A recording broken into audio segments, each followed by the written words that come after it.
Introducing first, he is the commanding officer of the Army of Two, Officer Williams. Officer Williams has made his way to the ring, and now we're awaiting the competition. And what a night we have planned, Kenny. Six-man tag action coming up. Mr. BKMY, Brandon Kaplan himself, in action here tonight, as well as the honorable judge. And let's not forget the Mobile Homers. Mobile Homers always make a big impact wherever they go. They have tag team action through the Mobile Homers, and in our main event, the brains of the Mobile Homers. That's a little scary to say. Adam Revolver will take on crowd favorite Cody Carnage. Here comes a young stud. Let's take it to the ring. His opponent from Georgetown, Kentucky, weighing 215 pounds, the stud, Jared Sloan. And Jared Sloan is in the ring. Young man packing a lot of confidence there. Comes out here calling himself the stud. If you're going to do that, you better be able to back it up. This is our opening contest, Kenny. 10-minute time limit, one fall to a finish. The referee for the evening, of course, Ray Ramsey. As we kick off this Future Talent Showcase. Seem to be trying to feel each other out there a little bit. Each one a little shy about locking up, but here we go. Well, first collar and elbow tie-up of the evening. Just see the stud, Jared Sloan, trying to back up Officer Williams. Officer Williams usually out here with his tag team partner, Adonis. They are part of the Army of Two.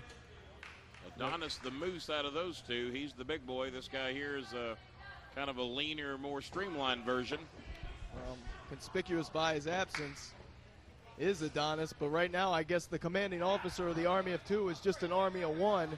Well, he's deceptive. He's not the biggest guy in the world, and he's not packing the bulk as a fist of the gut right there from the officer. Well, that just had Jared Sloan reeling, as you see. But he's deceptively strong. You see him tighten that headlock up there. He's not, like I said, not the biggest guy in the world, but he cinches that up on you. That military training and background he's got, he can put a hurting on you. Sometimes that body and physique can be deceiving. Not all the time the most built competitor is always the strongest, Kenny. Well, we're going to find out now, because Jared does hit the gym a little bit, and he is somewhat known as a power lifter, and has, I believe, can bench press, I've understood from him, over 375 pounds. That's not bad. I guess that would classify you as a stud. Well, at least where he comes from. Now, wrenching away at the arm is Officer Williams. You see Jared trying to fight for that wrist control, find his way out, and he does so. Now I'm still learning about a lot of these guys out here, Mr. Baltimore. I'm out here basically scouting talent. I'm always looking to, see who might be able to ready to advance on to other divisions of the wrestling ranks, you might say. What do you know about the officer? Where does he hail from? What is he the officer of exactly? Well, I asked him actually where he was from, his hometown. He told me not to worry about it. All I needed to know was he is the commanding officer of the Army of Two. Gave you a big old nunya. Yeah. Nunya business, I think he's trying to say. Give me a big old plate full of that. Nevertheless, obviously a dangerous man as he's applying that rear waist lock. Jared Sloan breaks that hold, and now Jared reverses into his own rear waist lock and takes down Officer Williams. That's where the low center of gravity and the powerlifting probably comes in handy with Mr. Jared there, able to take Mr. Officer Williams down, but got a boot in the ropes and calls for a break from Mr. Ramsey. Now Officer Williams trying to buy himself a little breathing room, perhaps. Ray Ramsey, one of the senior referees. Our senior official here at the Future Talent Showcase is Ray Ramsey. And now once again, we're almost starting this one over. Both men, I think, have a better feel for each other than they did at the get-go of this matchup. And there we go, collar and elbow once again. Well, I think Jared is somewhat frustrated, because I think he probably thinks, due to his, in his mind, superior physique, a little bigger, a little stronger, lower center of gravity, probably thought the Officer Williams might be a pushover, and there's a big hip toss from him right there, and he's feeling it in the back right now. Well, speaking of feeling it in the back, that scoop slam just reverberates Jared Sloan's point, and another one follows. 3 in a row, and the first one took its toll on his back, so he's got him where he wants him now. All I was going to say is As you see, Officer Williams gets that left knee up into the midsection of Jared Sloan. I was going to say that might have been a rookie mistake. Jared Sloan probably should have gone for the cover there. He just executed three big-time maneuvers. Either the cover or maybe not so close to the leg area on that body press he was going for. Gave him an opportunity to get the knees up, do some damage, and Officer Williams back on top. Officer Williams sensing the advantage. It's in his corner as he is just beating down Jared, showing a little bit of that mean streak. And fighting, representing that Army of Two tag team is Officer Williams. Oh my goodness. Laid him into the turnbuckles there. That's a hard turnbuckle right to the midsection and chest of Jared Sloan. And now what is the officer going for? Well, I thought it was a little obvious what he was going for there, a boot to the sternum. Hold on, the lateral press. Jared Sloan kicking out at the 2 count. At least he did have the class to go to the sternum there. Though a lot of wrestlers may not have done that, might have took a cheap shot. It looks like Jared Sloan may have the wind knocked out of him after that boot, and if that didn't knock the wind out of him, the boot that is, and I'm sure that hard turnbuckle did. Long locks of Jared Sloan flying in the wind as he threw him into the turnbuckle there. That softened him up. Oh. And I felt that over here.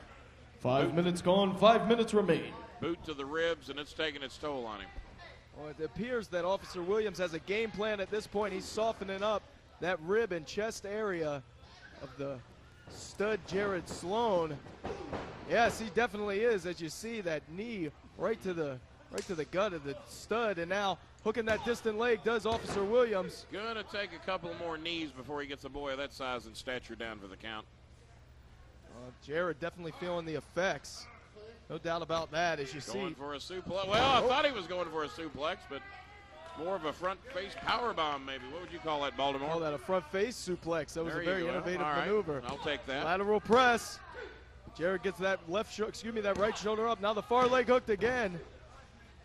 And now Officer Williams, both legs hooked. Well, if one leg don't work, try two. And every time Officer Williams goes for that cover, it expends more energy from Jared Sloan to kick out, and Officer Williams knows that. Officer Williams seems to have everything going his way right now. 6 minutes gone, 4 minutes remain.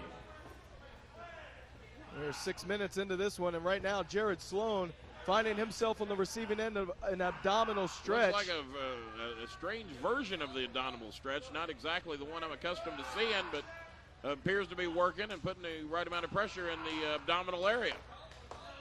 Well, smart game plan on the part of Officer Williams. He really wore down the midsection of Jared Sloan enough to apply this Abbey stretch right in the middle of the ring, and there's nowhere for the stud to go.